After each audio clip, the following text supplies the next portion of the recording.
গাজায় চলমান যুদ্ধবিরতি আলোচনায় এখন সবচেয়ে বেশি আলোচিত নাম হামাসের শীর্ষ নেতা খালিল আল হাইয়া।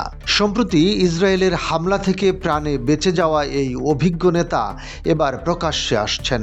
সোমবার মিশরের শারম এল শেখে যুক্তরাষ্ট্রের প্রেসিডেন্ট ডোনাল্ড ট্রাম্পের প্রস্তাবিত শান্তি পরিকল্পনা নিয়ে অনুষ্ঠিত বৈঠকে যোগ দেওয়ার কথা রয়েছে তার। ৬৪ বছর বয়সী আল হাইয়া হামাসের কেন্দ্রীয় আলোচক হিসেবে পরিচিত। গাজার যুদ্ধ শুরু হওয়ার পর থেকেই তিনি যুদ্ধবিরতি প্রচেষ্টার কেন্দ্রবিন্দুতে রয়েছেন। ২০২৩ সালের ৭ অক্টোবর হামাসের আকস্মিক হামলার পর ইসরায়েলের পাল্টা অভিযানে গাজার অধিকাংশ এলাকা ধ্বংসস্তূপে পরিণত হয়। সেই সময় থেকেই আল হাইয়া আন্তর্জাতিক মধ্যস্থতাকারীদের সঙ্গে যোগাযোগ বজায় রেখে যুদ্ধ থামানোর চেষ্টা চালিয়ে যাচ্ছেন।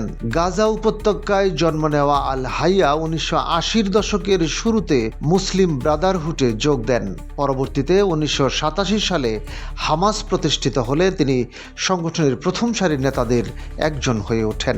ইসরায়েলি বাহিনী তাকে একাধিকবার গ্রেফতার করেছিল। সংঘাতের ভয়াবহতা তার ব্যক্তিগত জীবনেও গভীর ছাপ ফেলেছে। ২০০৭ সালে গাজা সিটির শেজাইয়া এলাকায় ইসরায়েলি বিমান হামলায় তার পরিবারের একাধিক সদস্য নিহত হন। ২০০৮ সালে তার পুত্র হামজা এবং ২০১৪ সালের যুদ্ধে বড় ছেলে ওসামার স্ত্রী ও ৩ সন্তান প্রাণ হারান। চলমান সংঘাতেও তিনি আরেক পুত্রকে হারিয়েছেন। এই ব্যক্তিগত ক্ষতির পরও আল হাইয়া হামাসের নেতৃত্বে স্থিতিশীল ভূমিকা রেখে চলেছেন। ইরানে নিহত ইসমাইল হানিয়া ও গাজায় নিহত ইয়াহিয়া সিনওয়ারের মৃত্যুর পর এখন তিনি সংগঠনের সবচেয়ে প্রভাবশালী নেতা হিসেবে বিবেচিত হচ্ছেন। বর্তমানে তিনি কাতারে অবস্থান করছেন, যেখানে হামাসের নির্বাসিত নেতৃত্বের ৫ সদস্যের পরিষদ পরিচালিত হয়।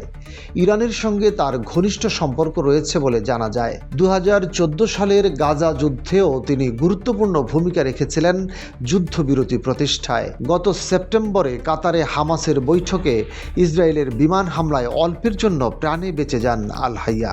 ওই হামলায় ৬ জন নিহত হলেও কোনো শীর্ষ নেতা মারা যাননি। সেই হত্যাচেষ্টা থেকে বেঁচে এসে তিনিই এখন যুক্তরাষ্ট্র, ইসরায়েল ও ফিলিস্তিনের মধ্যে ট্রাম্পের ২০ দফা যুদ্ধবিরতি পরিকল্পনা নিয়ে আলোচনার নেতৃত্ব দিচ্ছেন। বিশ্লেষকদের মতে খালিল আল হাইয়া শুধু হামাস নয়, পুরো ফিলিস্তিনি প্রতিরোধ আন্দোলনের অন্যতম মুখ হয়ে উঠেছেন। গাজার ভবিষ্যৎ ও মধ্যপ্রাচ্যের ভূ রাজনীতিতে তার ভূমিকা এখন অত্যন্ত গুরুত্বপূর্ণ বলে মনে করছেন তারা।